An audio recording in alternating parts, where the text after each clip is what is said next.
Hello, नमस्कार सर्वांना, शुभ सकाळ। आजचा दिवस सर्वांना आनंदाचा जावो हीच ईश्वरचरणी प्रार्थना करते। आता वाजलेले आहेत 9। आम्ही निघालो आहोत सुरतहून। काल आम्ही गावावरून निघालो, सकाळी 6 वाजता निघालो आणि 12:30ला पोहोचलो सुरतला। आता आम्ही सकाळी 6:30ला सुरतवरून निघालो तर भरूचच्या पुढे आम्ही आलो आहोत। आता वाजले आहेत 9। तर या ठिकाणी आम्ही थांबलो आहोत, थोडासा नाश्ता वगैरे करू। भरूचला आम्ही नाश्ता नाही केला, जे आम्हाला पाहिजे होतं ते तिथं नव्हतं नाश्त्याचं। तर आम्ही बडोद्याला गाडी स्टॉप केली आणि तिथे समोसे घेतले। तिघांनी एक समोसा खाल्ला, पण मयूरला मिसळपाव खायचं होतं। पण तिथली मिसळपाव जरा वेगळीच होती, फक्त रस्सा आणि त्याच्यात शेव टाकलेली होती, परंतु चव अगदी छान होती। त्यानंतर पोहोचलो आम्ही लिंबडीला। आता लिंबडीपासून मोरबी येण्यासाठी अजून आम्हाला 2.5 ते 3 तास लागणार होते आणि दुपारची जेवणाची वेळ पण झालेली होती, 2:30 वाजलेले होते। मग तिथे आम्ही बसलो आणि ननंदबाईंनी दिलेले मेथीचे थेपला, लोणचं आणि शेंगदाण्याची चटणी, तेच आम्ही जेवण तिथे केलं। मस्त जेवण झालं आणि त्यानंतर निघालो मग आम्ही मोरबी येण्यासाठी। आता हा रस्ता आहे मोरबी येण्याचा, पण अगदी गोल असा राऊंड हा रस्ता आहे। पूर्ण मला नाही ते कॅचअप करता आलं, पण रस्ता खूपच छान होता। आता फायनली पोहोचलो आम्ही घरी। या ठिकाणी कुंड्या घरात का ठेवल्या तर गॅलरीमध्ये कबूतर एवढी घाण करतात आणि झाडं सुद्धा अक्षरशः तोडून ठेवतात, त्याच्यामुळे मग त्या गॅलरीतल्या कुंड्या सगळ्या घरामध्ये ठेवल्या होत्या। आणि इथं बघताय तुम्ही, हा सगळा गाडीमधला पसारा आहे। आता सगळे सामान तर घरात आणून ठेवले, पण काम करायची अजिबात इच्छा नाही, पण करावं तर लागणारच आहे। आता इथे आपण गॅलरीमध्ये बघूया की कबुतरांनी काय पराक्रम करून ठेवलेला आहे। तर बघा, इथं मला वाटत होतं तेवढी घाण तर अजिबात झालेली नाही। मला एक टेन्शन होतं की इथे अंडे वगैरे नाही ठेवले तर बरं, पण तसं काहीच झालेलं नाही।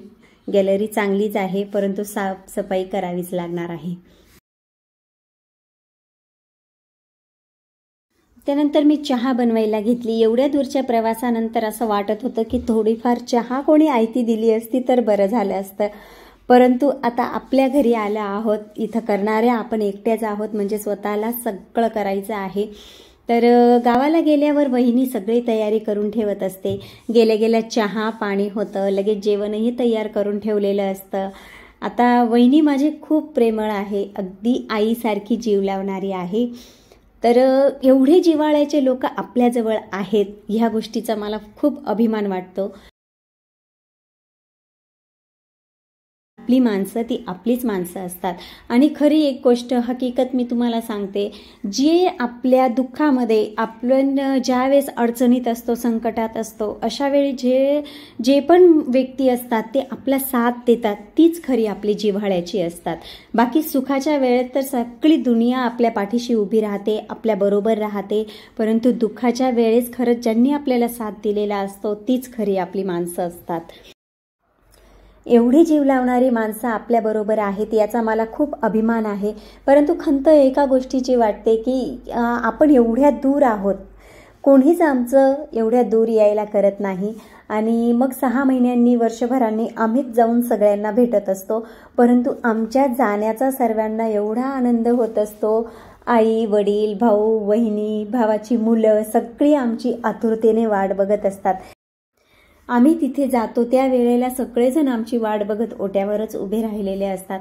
वहिनीची सगळी तयारी झालेली असते आणि ते आपली एवढी आतुरतेने वाट बघत असतात, याचा आपल्याला खूप आनंद होतो। आणि आम्ही जाणार आहोत याचा त्यांनाही एवढा आनंद झालेला असतो। त्या भावना आपण शब्दामध्ये मांडू शकत नाही, तर ते आपण फक्त फील करू शकतो।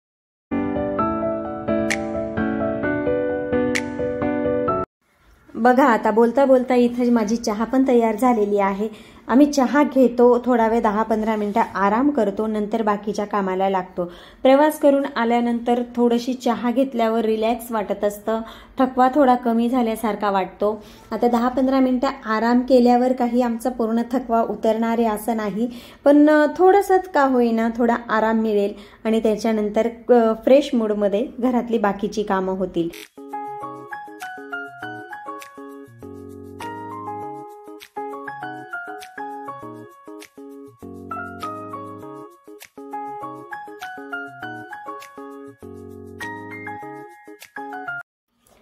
बघू शकता तुम्ही घरामध्ये किती पसारा झालेला आहे।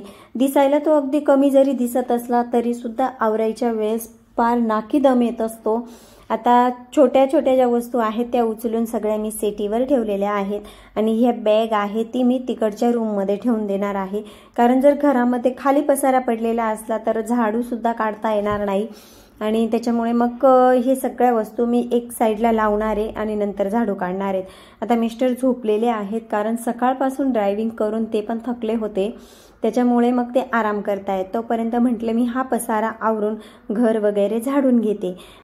इकडनं जाताना मी फ्रीज वगैरे सर्व स्वच्छ करूनच गेलेली होती, परंतु तिकडनं आल्यावर फ्रीज इतके दिवस बंद असल्यामुळे ते थोड्या वेळ उघडं ठेवावं लागतं। तिथे थोडीफार घाण असली तर ती परत साफसफाई करावी लागते आणि त्याच्यानंतर फ्रीज चालू करावं लागतं। तर मी आता घराला झाडू करून घेतलेला आहे। गॅलरी पुष्कळ खराब झालेल्या आहे। आता गॅलरी जेवढ्या का आता यूज होणार आहे तेवढ्या गॅलरी मी साफ करून घेणार आहे। बाकीच्या 2 गॅलरी मी नंतर साफ करेल उद्या। तर चला पहिले ही घाण मिटवते, त्याच्यानंतर सगळ्या कुंड्या घराच्या आणून ठेवल्या त्या बाहेर ठेवते आणि मग नंतर घर पुसून घेते।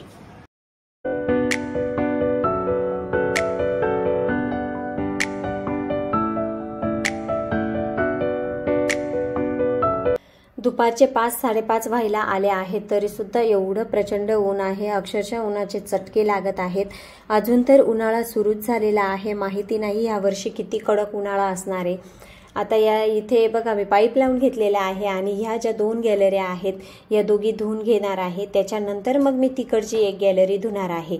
आता आमच्याकडे पाण्याची कमतरता वगैरे नाही, कारण बिल्डिंगमध्ये 24 तास पाणी असतं आणि वरती जो टाका आहे तो नेहमी भरलेलाच असतो, त्याच्यामुळे पाण्याची कधी आम्हाला तंगी भासत नाही।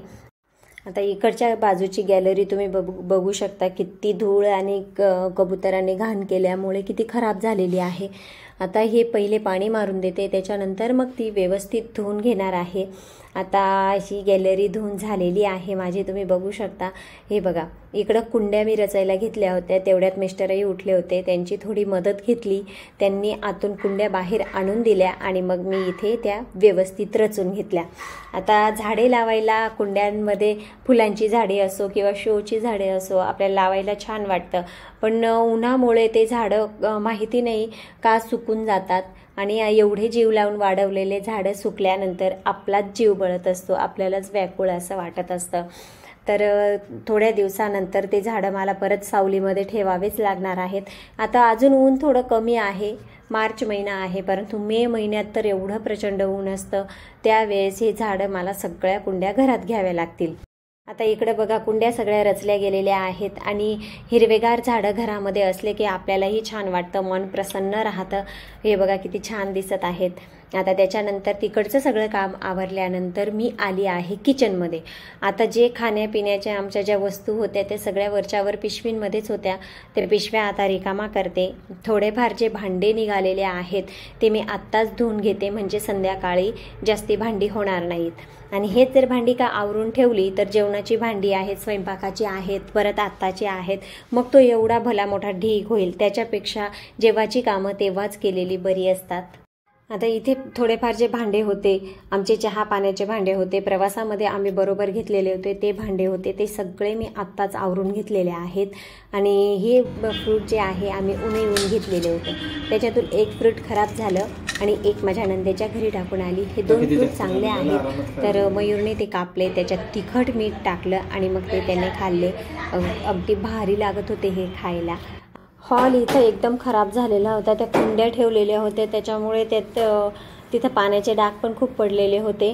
10 ते 15 मिनटं लागले मला एवढा हॉल साफ करायला, परंतु तुम्ही बघू शकता हॉल अगदी स्वच्छ झालेला आहे आणि अगदी चमकायला लागलेला आहे। पसारा पण सर्व पसारा आवरला गेलेला आहे, घर अगदी पहिल्यासारखं स्वच्छ झालं आहे।